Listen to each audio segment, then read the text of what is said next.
Welcome. Jaya Radha Madhava Kunja Bihari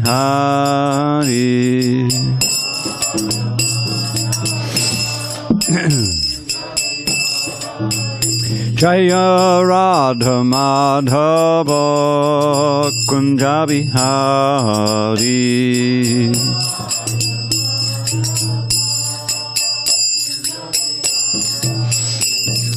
Gopi Jana Vallabha Girivardhari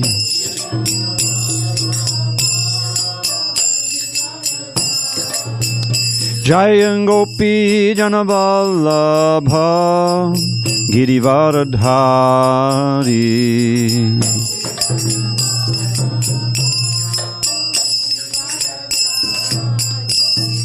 Yashodanandana Padjana Ranjana Yashodanandana Padjana Ranjana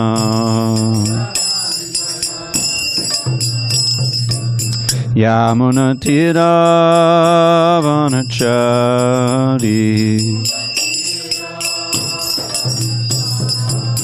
Jamuna Tira Vanachari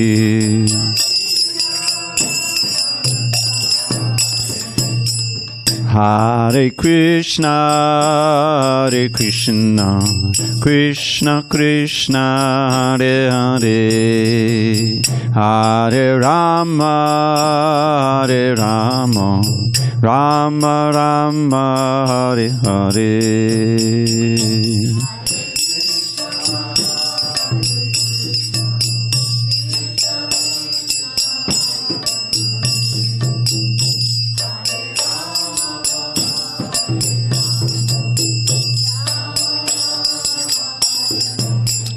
Hare Krishna, Hare Krishna, Krishna Krishna, Hare Hare, Hare Rama, Hare Rama, Rama Rama, Hare Hare.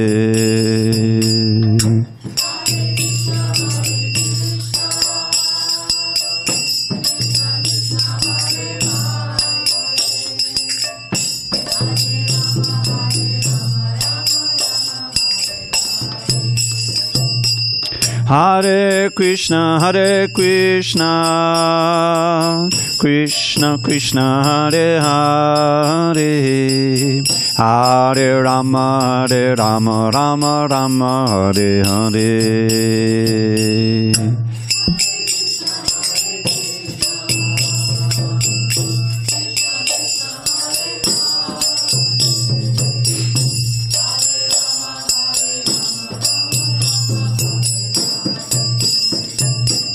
Jaya Radha Madhava Kunja Bihari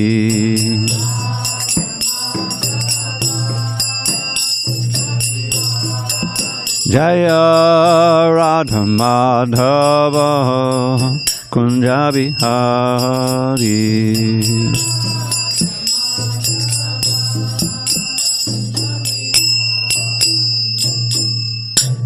Jai Mr. Pad, Paramahansa, Parudikacharya, Ashtotar, the Sri Srimad, Divine Grace, Srila A.C. Bhakti-Vedanta, Swami Prabhupada ki Jai. ISKCON, BBT founder Acharya, Srila Prabhupada ki Jai. Jai Om Vishnupad, Paramahansa, Parudikacharya, Ashtotar, the Sri Srimad, His Divine Grace, Srila Bhakti Siddhanta, Saraswati Thakur ki Jai. Ananta Koti Vaishnavinda ki Jai. Namacharya Srila Haridas Thakur ki Jai. Srimad Bhagavad Gita ki Jai. Samaveta Bhaktivinoda ki Jai.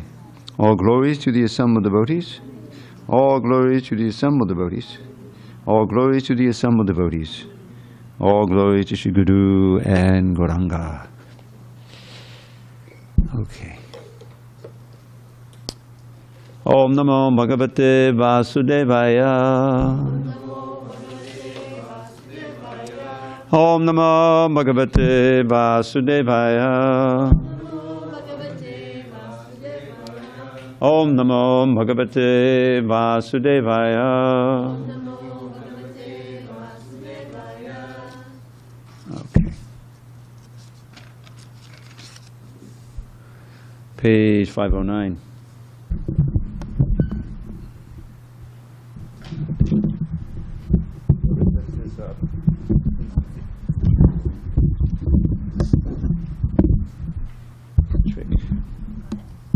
Huh?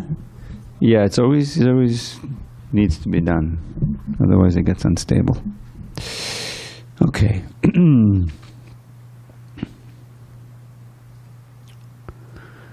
Om Namo Bhagavate Vasudevaya. Om Namo Bhagavate Vasudevaya. Om Namo Bhagavate Vasudevaya. On this 8th day of February 2023 in San Diego, we're reading from Srimad Bhagavad Gita as it is, translation and commentary by His Divine Grace A.C. Bhakti-Vedanta Swami Prabhupada. We're beginning chapter 12, entitled Devotional Service, on page 509 in almost all of your books. And we'll do the word by words. Arjuna Vacha Evam Satata Yuktaye Bhaktas Tvam Payupasate Ye Chapi Aksharam Avyaktam Tesham Ke Yoga Vittamaha. Arjuna Vacha Evam Satata Yuktaye Bhaktas Tvam Paryupasate Ye Chapyakshanam Avyaktam Tesham Ke Yoga Vittamaha. Arjuna Vacha Evam Satata Yuktaye Bhaktas Tvam Paryupasate Ye Chapyaksharam Avyaktam Tesham Ke Yoga Vittamaha. Arjuna Vacha Evam Satata Yuktaye Bhaktas Tvam Paryupasate Ye Chapyaksharam Avyaktam Tesham Ke Yoga Vittamaha. Janardhan Das. Arjuna Vacha Evam Satata Yuktaye Bhaktas Tvam Paryupasate Ye Chapyaksharam Avyaktam Kesam Ke Yoga Vittamaha. Prakash, go ahead. Arjuna Vacha Evam Satata Yuktaye Bhaktas Tvam Paryupasate Ye Chapyaksharam Avyaktam Shamke Yoga Vittamaha. Ross. Arjuna Vacha Evam Satata Yuktaye Bhaktas Tvam Paryupasate Ye Chapyaksharam Avyaktam Tesham Ke Yoga Vittamaha. Brajamanu. Arjuna Vacha Evam Satata Yuktaye Bhaktas Tvam Paryupasate Ye Chapyaksharam Avyaktam Tesham Ke Yoga Vittamaha. And another. Arjuna Vacha Evam Satata Yuktaye Bhaktas Tvam Paryupasate Ye chapiyam bhaktam avyaktam. Ishamke yoga vittama. Manorama. Arjuna vacha. Evam satata yukta ye. Bhaktastvam vayupasate. Ye chapyakshadam avyaktam. Tesham ke yoga vittama. Jessica. Arjuna Huvacha. Evam satata yukta ye. Bhaktastvam parayupasate. Ye chapyakshadam avyaktam. Tesham ke yoga vittama. Arjuna Vacha, Arjun said, Evam thus satata, always, yuktaha, engaged, ye, those who, bhaktaha, devotees, tvam, you, payupasate, properly worship, ye, those who, cha also api again, akshadam, beyond the senses, avyaktam, the unmanifested, tesham, of them, ke, who, yoga vittamaha, the most perfect in knowledge of yoga. Translation. Arjuna inquired, which are considered to be more perfect, those who are always properly engaged in your devotional service, or those who worship the impersonal Brahman, the unmanifested? Purport. Krishna has now explained about the personal, the impersonal, and the universal, and has described all kinds of devotees and yogis. Generally, the transcendentalists can be divided into two classes. One is the impersonalist, and the other is the personalist. The personalist devotee engages himself with all energy in the service of the Supreme Lord. The impersonalist also engages himself, not directly in the service of Krishna, but in the meditation on the impersonal Brahman, the unmanifested. We find in this chapter that of the different processes for realization of the Absolute Truth, bhakti-yoga, devotional service, is the highest. If one at all desires to have the association of the Supreme Personality of Godhead, then he must take to devotional service. Those who worship the Supreme Lord directly by devotional service are called personalists. Those who engage themselves in meditation on the impersonal Brahman are called impersonalists. Arjuna is here questioning which position is better. There are different ways to realize the Absolute Truth, but Krishna indicates in this chapter that bhakti-yoga, or devotional service to him, is the highest of all. It is the most direct, and it is the easiest means for association with the Godhead. Time out. Can you turn the heat off? It's getting pretty toasty in here.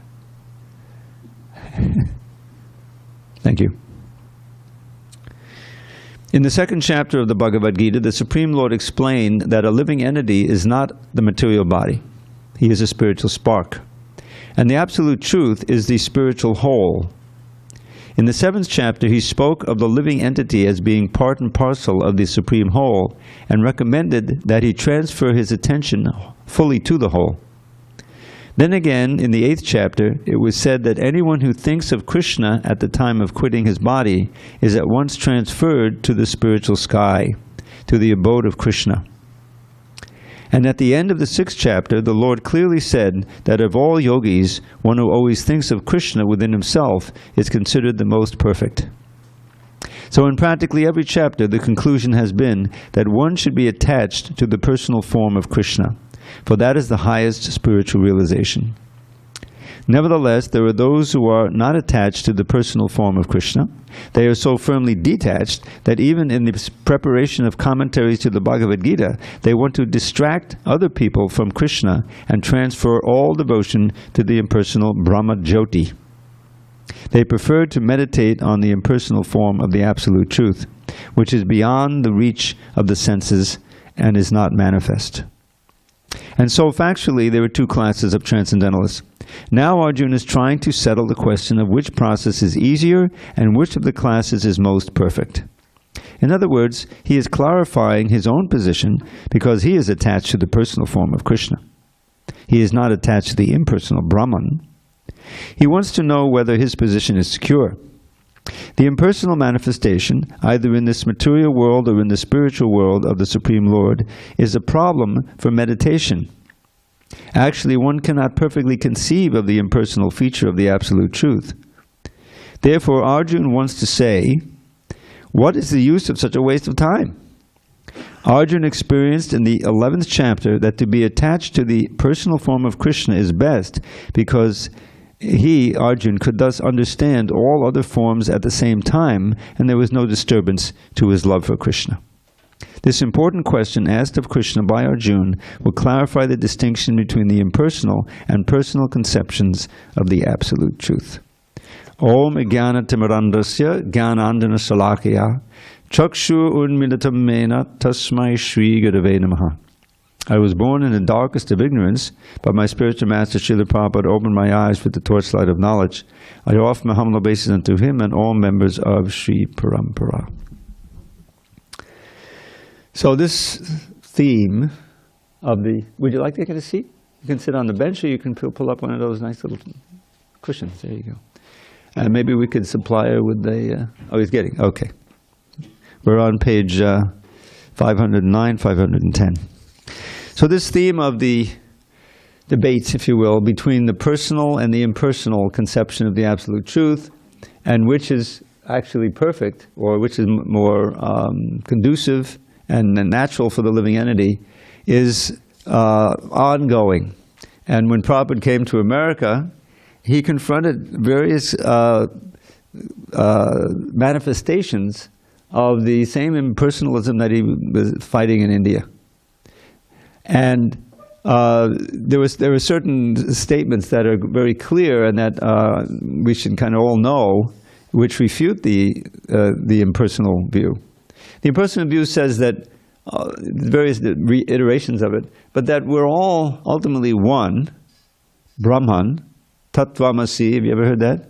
They take that to be the critical statement. You are that. You are Brahman. Aham Brahmasmi. I'm spirit. The Supreme Brahman is there. All we have to do is get out of this illusion that we're, these bodies. Philosophy is common to both persons and impersonalists, and just merge back in to Brahman, and we'll be in Brahmananda, and no more of this, birth, death, old age, and disease. The problem with that is that this is not our natural state. That we feel that we are persons, and that feeling is correct. We're wrong in thinking that personhood consists of this bodily identification. But the sense of personality and distinction, that's intuitively correct. Intuitively what we feel, and it's correct. And right at the beginning of Krishna's instructions, I think it's the second verse he speaks in instruction after Arjuna surrenders to him as a guru. Krishna says, Natve vaham jatu nasam, natvam neme janadipa, natchaiva nabhavishyama sarve vayamatakparam. This is a festival of double negatives. Never was a time when I did not exist, nor you, nor all these kings, nor in the future shall any of us cease to be. So what that says, Krishna is referring to all the other fighters on the battlefield, and the elephants too, but basically he's talking about the soldiers. He says we existed as individuals forever in the past. We exist as individuals now, and we will exist as individuals for eternity. So what that says is that this sense of identity that we have, the sense of being a person, being an individual, is correct. It's not something illusory. What we apply that individuality to is the illusion. And that is it's this physical body, whatever it happens to be. And of course it's changing throughout even this lifetime. And we know from basic Bhagavad Gita teachings that we've had many lives before, and we will have at least one different iteration in the future, maybe many more than one. So the externals are constantly changing. The mind is changing. The mind, intelligence, and ego, that's also part of our body. It's called the subtle body. Does not die when the gross body dies. This is the big revelation. The subtle body, all these thoughts and these desires, plus the records of our karma, it's all very complicated, overseen by the demigods and the super soul. That is the template for our next birth. And that's nicely explained in the 15th chapter near the beginning. So, where does this leave us? So Arjuna just had this vision of the universal form. It hasn't really attracted him. In fact, it's kind of frightened him. And then at the end, Krishna, out of his mercy, he shows his four-armed form, and finally his two-armed form, which is his original form. And he says, don't forget, he says that this is a very rare to see, this form, this two-armed form, all attractive. The demigods are always wanting to see it. And you wanted to see it because it's the most dear. It's the form that can relate. This phrase was spoken this morning by Balaram Prabhu. Akala Rasamrita Murti. These are the first words of the Bhakti Rasamrita Sindhu. Begins with that. Akala Rasamrita Murti, describing Krishna. What does it mean? It means that he is the form that can reciprocate with all of the different rasas. He can be the friend. He can be your enemy. As he did, that's a certain ras, but he can be a friend, he can be your lover, the master, your little child. Only with Krishna can you reciprocate. Narayan is not going to become your little child or your playmate out in the fields. He's the master. He's the Ishwar for eternity. That's fine. And there are millions of living entities who are nicely situated in that rasa with Krishna and with Narayan. But the vast panoply of nectarian rasas that you can enjoy with all the varieties is available with Krishna. So Akila means all. Akila Rasamrita Murti. So that is the form of the absolute truth that is most attractive. That's why his name is Krishna. Right? Krishna. And that form can keep us enthralled in the process of service and meditation, absorption and thinking of Krishna for eternity. The Brahman cannot. It's just too, my old analogy. Some of you that haven't heard it. The sensory deprivation chamber. I mean, it must be there's some pleasure there. Otherwise, there's a market for that. All perfect temperature. They make it in such a way you can float, I think, right? On there, What a relief. Huh? It's a salt and water balance that allows the body to float. Thank you. Maybe we can open up one. No. And so, but how long can you stay in there? At a certain point, I got to go pay my rent. I got to go to a job. Somebody wants to see me. I want to see somebody. So that's the idea. You can there's a verse. There's all these shlokas, that defeat the impersonalist view. Yenye aravindaksha vimukta maninas tvayasta bhavad avishuddha buddhaya adu kutrena padang padang tata patantyadho anadvida yushmarangriya. This is a verse spoken by the personified, the demigods who come to see Krishna, or I think they're hidden, but they offer prayers to Krishna just before he takes birth. He manifests in the dungeon of Kamsa. So they're hidden behind a pillar or something, and they're offering all these prayers. And one of these, this is the most famous one, Prabhupada would always quote. So what does it mean? They're praising the devotees first, and then they come across this verse, Ye and Ye. But there are others, O lotus-eyed Lord, who think themselves liberated. They delude them to think that they're liberated because, but their intelligence is impure. Avishuddha buddhiya. Vimukta tvayastava avishuddha buddhiya. What do? A few, not all, but a few, by great austerities, can control the senses, control the mind, and by force, not by thinking of Krishna, and rise up to the Brahman platform. Aruha kritrena. This word kritrena is an onomatopoeia. Can't you just hear the effort? Kritrena, kritrena, kritrena. It's not amalakamaladitikandana. It's not one of the. You can hear the Sanskrit. The meaning is there. So by severe austerity, a few can come up to the Brahman platform. Okay, I'm in Brahman now. And Aru Krichena Param Padam means the transcendental position.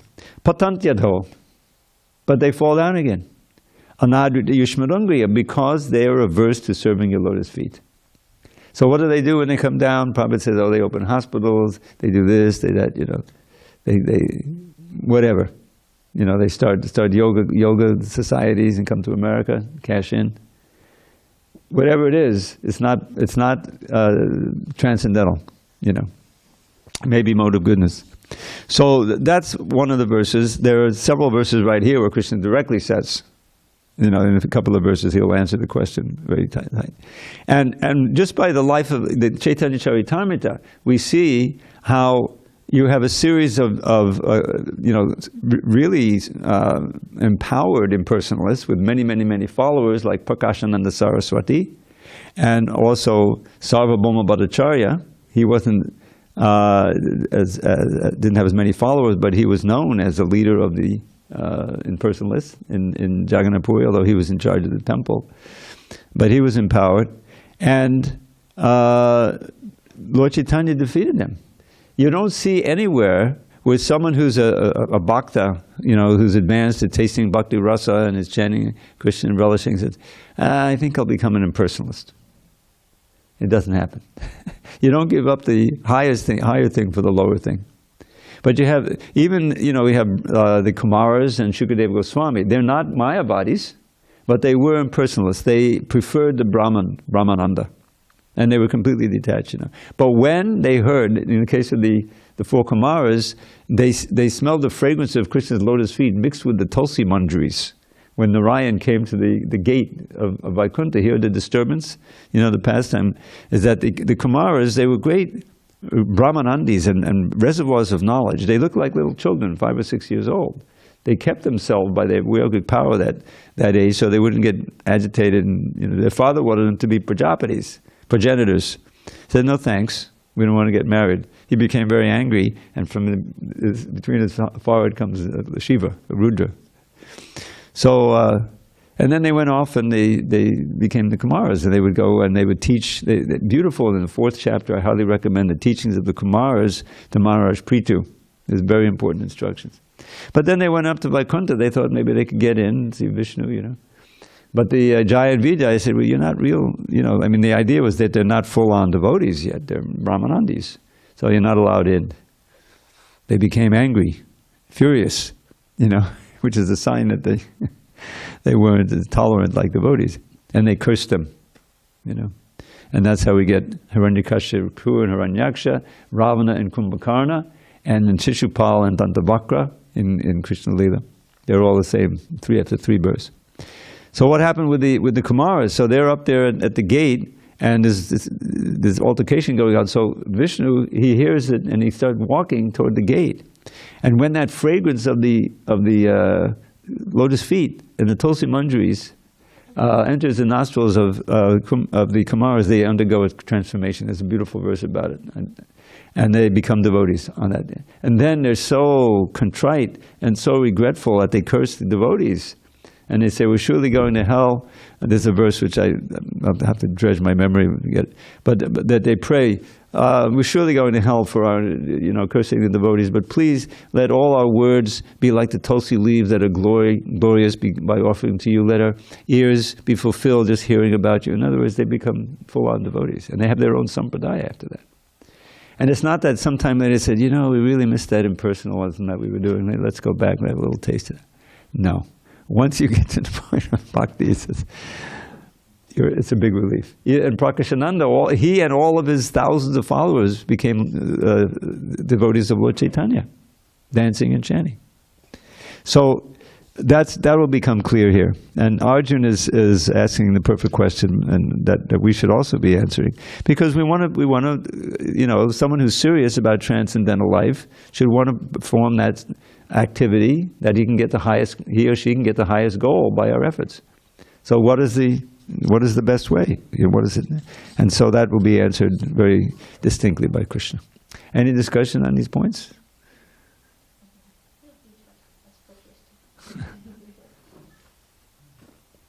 Hare Krishna.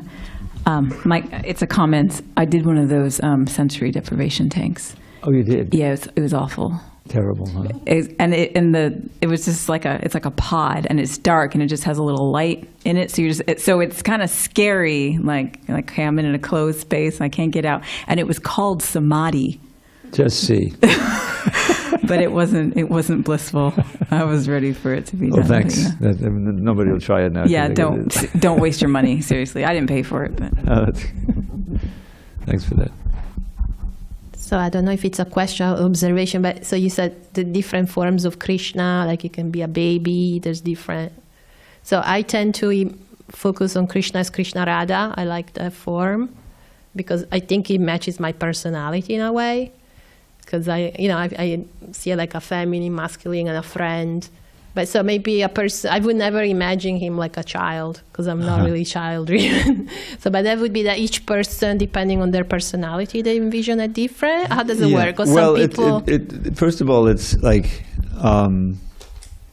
we all start out. I mean, the basic principle. It's good. There's a Chaitanya Charitamrita. You can read it. There's in the teachings to Rupa Goswami in the 19th chapter, and there's a discussion of the different rasas. Different relationships, and the basic rasa for every devotee in every sampradaya is service, and you have to understand each higher rasa contains the previous rasa.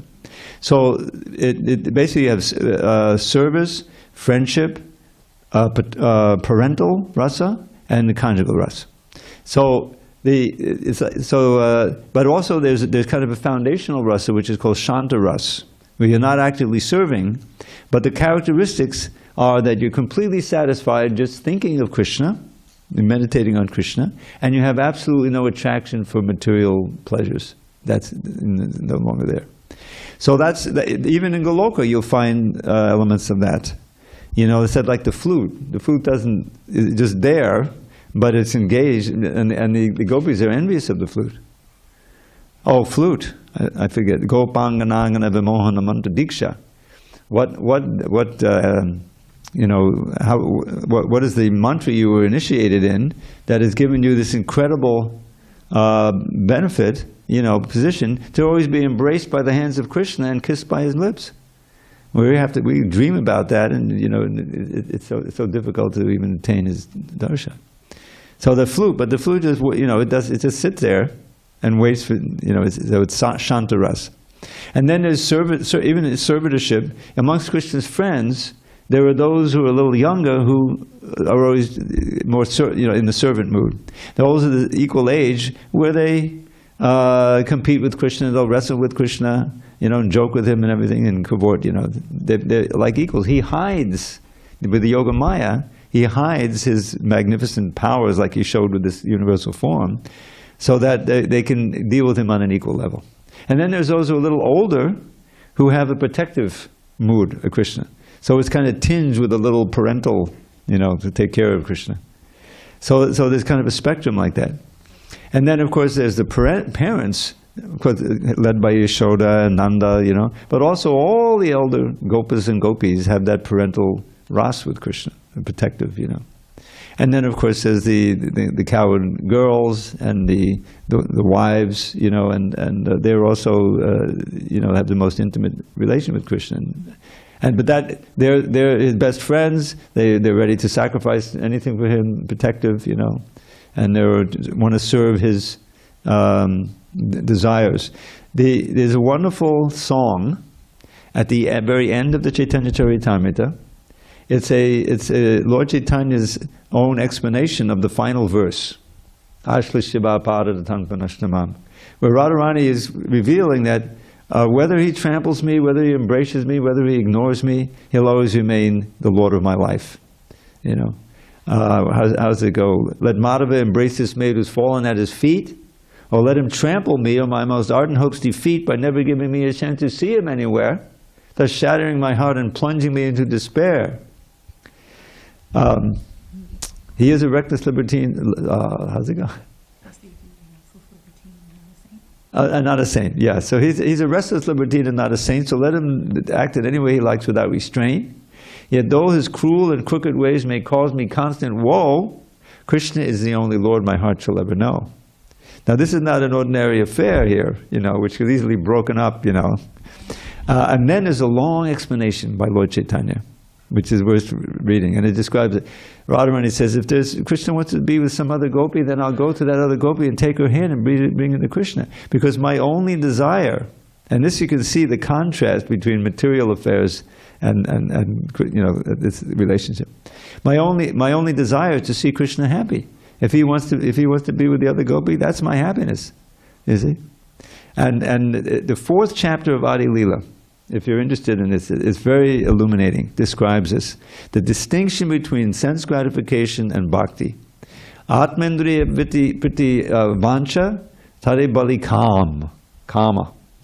Krishnendriya priti icha dare prem nam.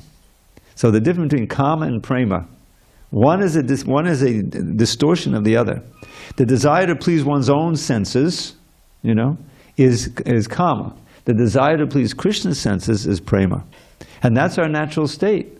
Because we, as spirit souls, are part and parcel of Krishna. Mamaya vangsha jiva loka jiva buddha sanatana. Krishna is anandamaya vyasat. He's naturally blissful. His whole, if you were God, what would you do? Would you have, well, sometimes I'd be depressed, sometimes, no. I'll always be blissful. But not that I'll dominate everybody. No, that's the mode of ignorance, The real bliss is in exchange of love. And so Krishna, he wants to please his servants. He says Durvasa Muni, who tried to destroy actually Ambarish Maharaj, and the story in the 8th canto, I think it is. And so he failed. Ambarish was a great devotee, although he was the king. Everything he did was related to Krishna and service of Krishna. And Durvasa Muni was envious. He was proud of being this powerful yogi with all these powers, and go anywhere. That's thousands of disciples. Why is this ordinary king, getting all this adulation? I'll show him. So he shows up, and Ajamil was very strict, not Ajamil, Ambarish was very strict at performing Ekadashi. Now official Ekadashi means you don't eat the night before, and then you fast all night, you stay up, and, I'm sorry, you don't eat anything all day, you just hear and chant, and you stay up all night and hear and chant, and then the next morning, you know how we have the break fast? There's a certain interval there. You're very strict in breaking the fast during that interval. So Durvasa Muni arrived just before that interval the next morning, the morning after Ekadashi. And Ambarish, well, he's a Kshatriya, he's greeting this great yogi. He says, would you like to break fast with me?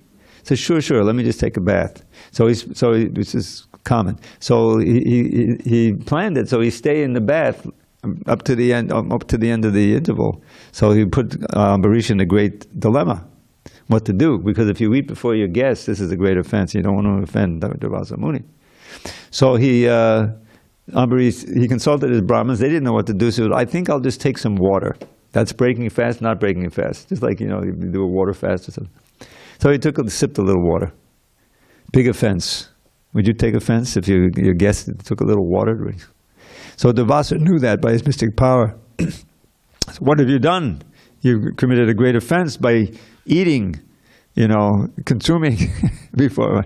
So what was his reaction? He pulls out a hair and he creates a kritya. I looked this kritya up. It's a female, fiery demoness. And that demoness was ordered to go and burn Ambarish to ashes. Talk about proportional punishment. So what did Ambarish do? Nothing. He just chanted Hare Krishna. Says, if this is my fate, like that. Krishna had actually given him the chakra as his protection before. So the chakra comes and annihilates the kritya and then goes after Durvasa. Now Durvasa didn't have that, tolerance and that trend. He was scared, and in spite of himself, he started running and going however he can go as a yogi. He went up to Brahma, went to Shiva, said, "What can we do? You got the chakra after you." So he goes all the way up to Vaikuntha. And he sees Vishnu in his famous verses, and he said, "Please, this is your chakra. Can you, relieve it?" And Vishnu says, "I can't do anything. Aham bhakta paradino. I'm dependent on my devotees." He says, "I'm under the control of my devotees." Yes, he says like that. They don't know anything but me, and I don't know anything to them. If you want to get relieved, you have to go back down there to Ambarish and surrender to him and apologize, basically, which is what he did. You know, there's a wonderful painting of an offering dandavats to Ambarish, and of course Ambarish says, of course, and he said he prayed to the chakra to please relieve him. You know, so it's a wonderful story that the power of the devotees. You know, this was Hiranyakashipu's problem too. How did his son get so powerful that he could resist all of his attempts to kill him, and thrown off of a cliff and crushed by elephants? And not only wasn't he killed, but he wasn't injured, and he wasn't even disturbed. It's Prahlad. Now that's strength. That's yogic strength. Little 5-year-old boy, you know. So the idea is that we all have an innate relationship with Krishna. We don't know what it is right now. But this process of bhakti-yoga, as given by Chaitanya Mahaprabhu and codified and defined by Rupa Goswami, Sanatana Goswami, and the other, this awakens, is scientifically designed to allow us to awaken our original Siddha Swarup, or our Swarup Siddhi, it's sometimes called. We all have that original form. It's covered now, millions of years. So if we engage in the 9 process of devotional service, gradually that will become clear, and we'll feel most enlivened by hearing the pastimes of someone in that rasa and engaging in that. But that's like pretty advanced stage. So there it is. Shall we go on? Second verse? Okay. Shri Bhagavanu Vacha Maya Beshamanoye Mam Nitya-yukta upasate Shraddhaya parayopetas Teme yukta tamamata. The Supreme Personality of Godhead said, "Those who fix their minds on my personal form and are always engaged in worshiping me with great and transcendental faith are considered by me to be most perfect." Purport. In answer to Arjuna's question, Krishna clearly says that he who concentrates upon his personal form and who worships him with faith and devotion is to be considered most perfect in yoga. For one in such Krishna consciousness, there are no material activities, because everything is done for Krishna. A pure devotee is constantly engaged.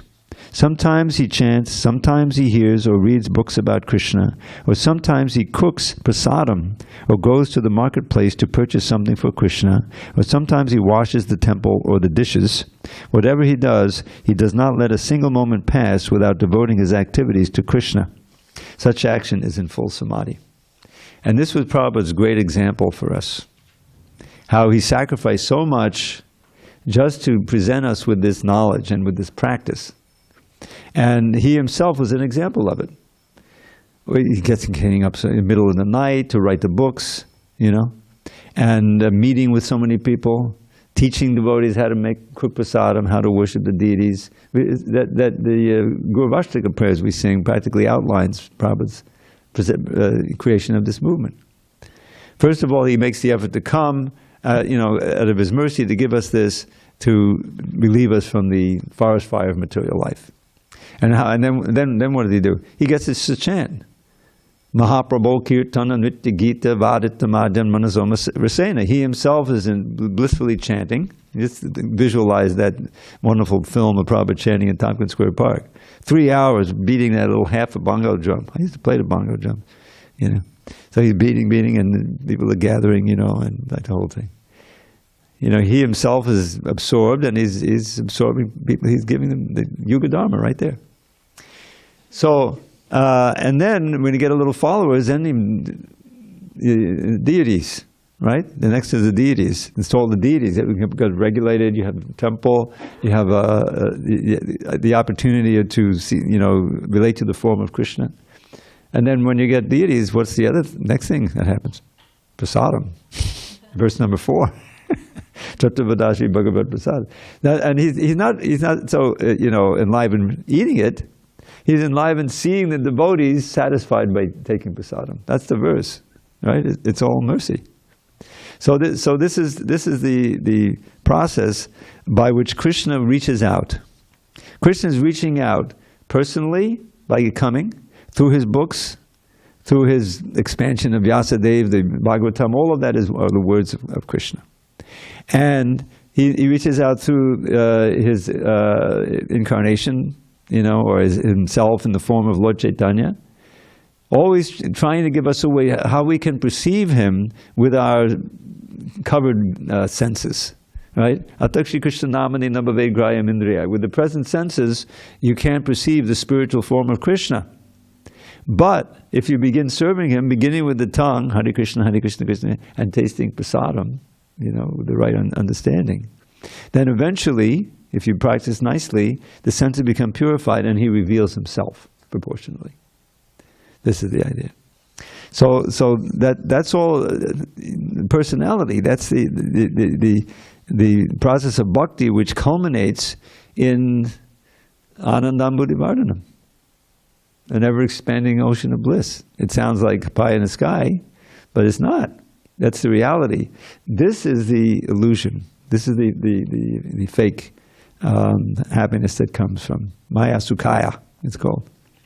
So Krishna answered, it's plain as day. Prabhupada gives this little purport. And now Krishna will go back and describe the problem with impersonalism.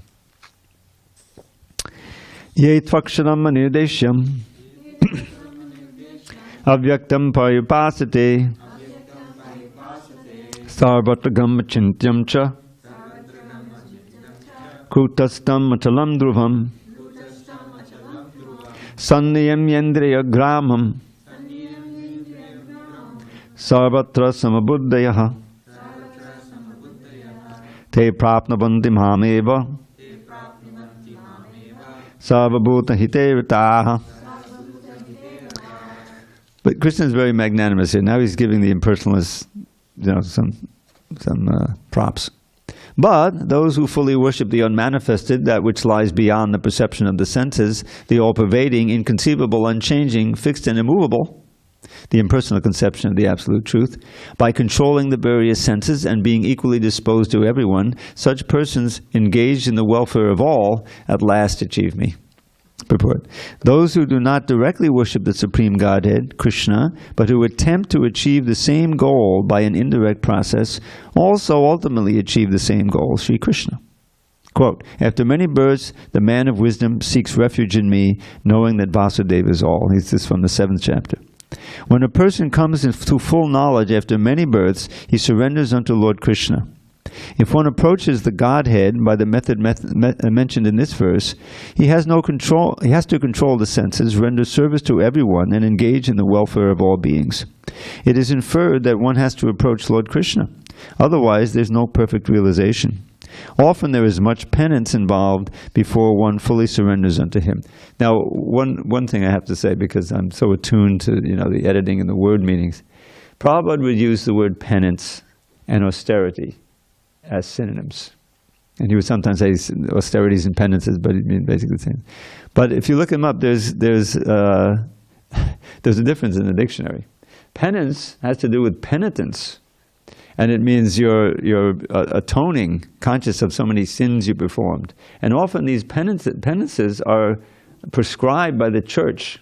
It's a word that has to do with the Catholic Church. But but penance is not necessarily synonymous with austerity. Just think of the austerities that Hiranyakashipu performed. He was not penitent at all. He didn't want the power that comes from austerity. Because Krishna says, by austerity, you become powerful.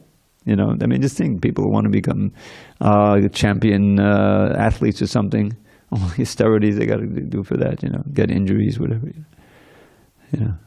Get some fame, get some name, So there's nothing transcendental about that austerity. There's certainly no penance involved.